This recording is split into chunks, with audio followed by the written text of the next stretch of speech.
আসসালামু আলাইকুম। আজ আপনাদের সামনে হাজির হয়েছি বাংলাদেশি রেস্টুরেন্ট স্টাইলের থাই স্যুপ নিয়ে। অনেকে বাসায় থাই স্যুপ তৈরি করতে চান না, রেস্টুরেন্টের মতো হয় না বলে। তবে আজকের এই রেসিপির প্রতিটি স্টেপ ফলো করে স্যুপ তৈরি করলে কথা দিচ্ছি গুণে মানে সব দিক থেকেই রেস্টুরেন্টের মতোই পারফেক্ট থাই স্যুপ তৈরি করতে পারবেন। আশা করছি আপনাদের কাছে ভালো লাগবে।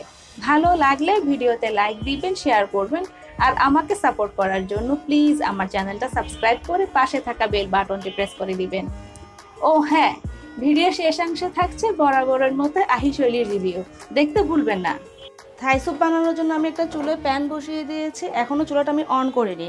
আর এখানে নিয়ে নিচ্ছি আমি 6 কাপ, মেজারমেন্ট কাপের 6 cup chicken stock. That means এখানে 1.5 কেজি চিকেন স্টক আছে। আর চিকেন স্টক বানানো খুবই সোজা, আমার চ্যানেলে আছে, আমি ডেসক্রিপশনে লিঙ্ক দিয়ে দিব। আর স্যুপের অরিজিনাল টেস্ট পেতে হলে আপনাকে চিকেন স্টক ইউজ করতেই হবে। এখন দিয়ে দিচ্ছি আমি লেমন গ্রাস, এটাকে অনেকে থাই পাতা নামেও বলে থাকেন। আর স্যুপের অরিজিনাল টেস্ট পেতে হলে আপনাকে এই লেমন গ্রাস ইউজ করতেই হবে। আমি 2 ইঞ্চি পরিমাণ করে কেটে নিয়েছি। আর এটা আপনারা পেয়ে যাবেন বড় বড় বাজারগুলোতে অথবা যে কোনো সুপার শপে পেয়ে যাবেন। আমি এটা 2টা লেমন গ্রাস এখানে দিয়ে দিলাম।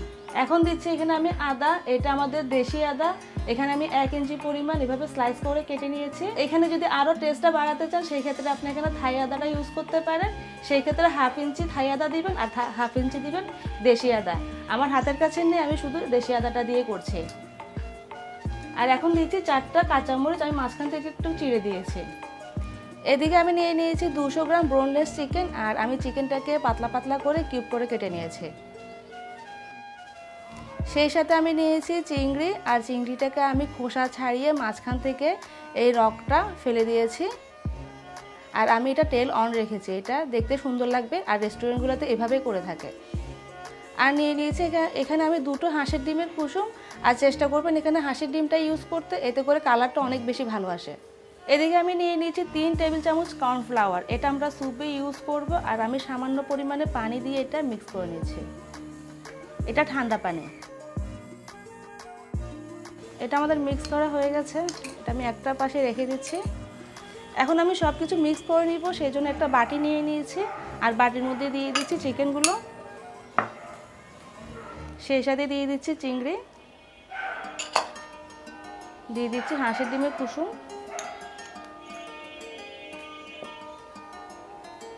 আর সাথে দিয়ে দিচ্ছি আমি কর্নফ্লাওয়ারের মিশ্রণটা। এখন আমি সব কিছু হাত দিয়ে মিক্স করে নিব।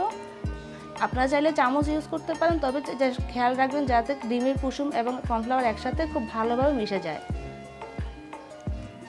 আর এখানে কোনোভাবেই ডিমের সাদা অংশটা ইউজ করা যাবে না, তাহলে স্যুপের মধ্যে সাদা সাদা লাম্পস ভেসে থাকবে।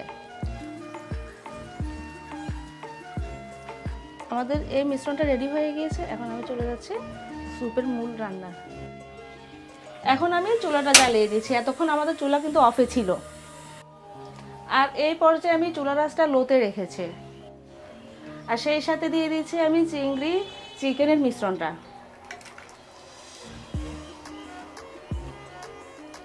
আর আপনারা যদি এটা আগেই রেডি করে রাখেন, তাহলে দেওয়ার আগে অবশ্যই এটা আবার নেড়ে চেড়ে দিবেন।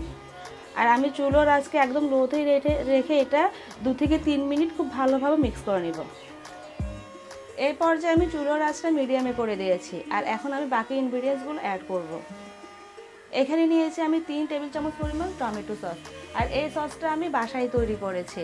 খুব সহজে বাসায় আপনারা এই সসটা তৈরি করে নিতে পারবেন, আমি ডেসক্রিপশনে লিঙ্ক দিয়ে দেবো। এখানে নিয়েছি আমি 1/2 কাপ চিলি সস, আর এই সসটা আমি বাসায় তৈরি করেছি ইনস্ট্যান্ট, এটা তৈরি করে আছে, এটা আমি কালকেই তৈরি করেছি। আর এটার রেসিপি আমার চ্যানেলে আছে, ডেসক্রিপশনে আমি লিঙ্ক দিয়ে দিব।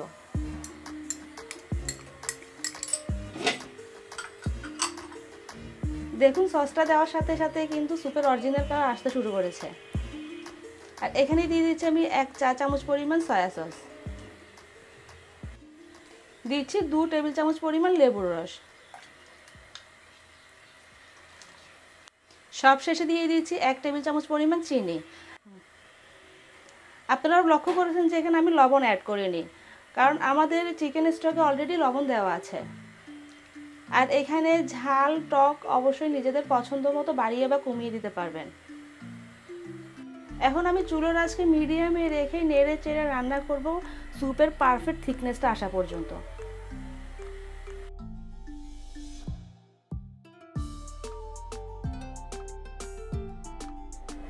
আমাদের স্যুপটা প্রায় হয়ে এসছে। এখানে একটি কথা আমি বলতে ভুলে গিয়েছি, আপনারা যে শুধু চিংড়ি অথবা চিকেন একসাথে দুটো দিয়ে যে করতে হবে তা কিন্তু নয়। চাইলে শুধু এটা চিংড়ি দিয়েও করা যাবে অথবা শুধু চিকেন দিয়েও করা যাবে। যখন যেটা বাসায় থাকে সেটা দিয়ে করে খেতে পারবেন। আর আমার কাছে মনে হচ্ছে এখন থিকনেসটা একদমই পারফেক্ট। আমি এই পর্যায়ে চুলাটা বন্ধ করে দিচ্ছি। আর আপনারা যদি আরেকটু গাঢ় খেতে পছন্দ করেন সেই ক্ষেত্রে আপনারা আরও 2 থেকে 3 মিনিট এটা চুলার উপরে জাল করে নিতে পারেন। এরই মাঝে তৈরি হয়ে গেল আমাদের পারফেক্ট এবং অথেন্টিক থাই স্যুপ। আমি রিকোয়েস্ট করব আমার এই রেসিপিতে একবার হলেও বাসায় তৈরি করবেন, আর তৈরি করে কেমন লাগলো আমাকে কমেন্ট করে জানাবেন। তো আজ এখানেই বিদায় নিচ্ছি। সবাই ভালো থাকবেন, সুস্থ থাকবেন, আর কাস্টমাইজ রেসিপির সাথেই থাকবেন। আল্লাহ হাফেজ।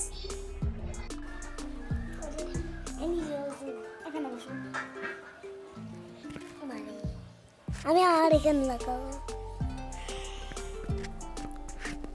Happy happy. আসসালামু আলাইকুম। কাস্টমাইজ রেসিপিতে আসসালামু আলাইকুম। আমি আর রাহিল আপনাদেরকে আবারও স্বাগত জানাচ্ছি। আজকে আম্মু বানাইছে থাই স্যুপ। আম্মু অন্তন ছাড়াই রিভিউ দিব? আচ্ছা ঠিক আছে, তো চলো খেয়ে দেখি।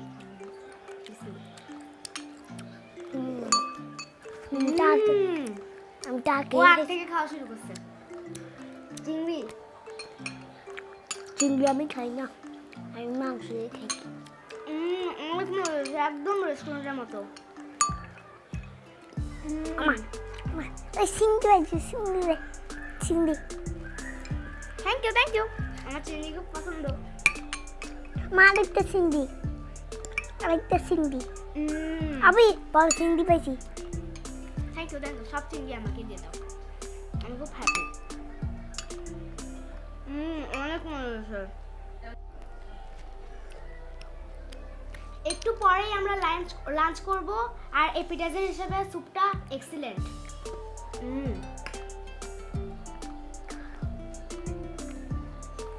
তুই চিংড়ি কেমনে খাস? আমার খুব রান্না লাগা। দেখো চিকেন খাই। ওয়াও, কত মজা হয়েছে। আমার চিংড়ি দিই, আমি তোকে চিকেন দিই। যা চিকেন খা। Thank you. ওয়েলকাম। আরে সব আবর্জনা আমার এখানে ফেলাবে।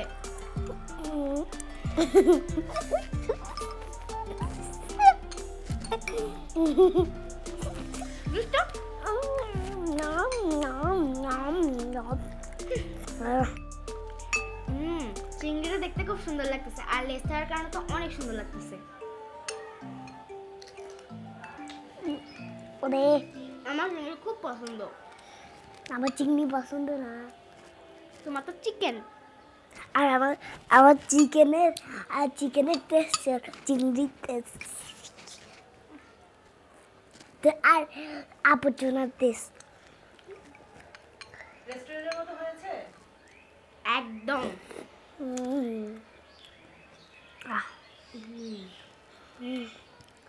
আমি একটু করে নিতেছি। আর রেস্টুরেন্টে গিয়ে খেতে হবে না, তুমি বানাই দিবা, আমরা বাসায় খাবো।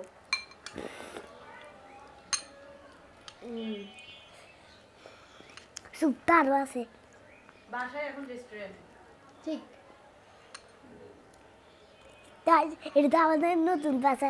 ঠিক বলছো, এটা আমাদের রেস্টুরেন্ট। কিছু বলো। কি বলবো, সবই তাই বলি হয়েছে। বলো, স্যুপটা অনেক মজা হয়েছে, এগুলো বলতে পারছো না? আমি এতে এগুলো বলছি। চিকেন অনেক পছন্দ, বলো। আর চিকেন পছন্দ, আর এই কি জানি নাম, চিংড়ি আমার পছন্দ না। আজ তাহলে পর্যন্তই। সবাই ভালো থাকবা, সুস্থ থাকবা, আর আমাদের জন্য দোয়া করবা। আল্লাহ হাফেজ।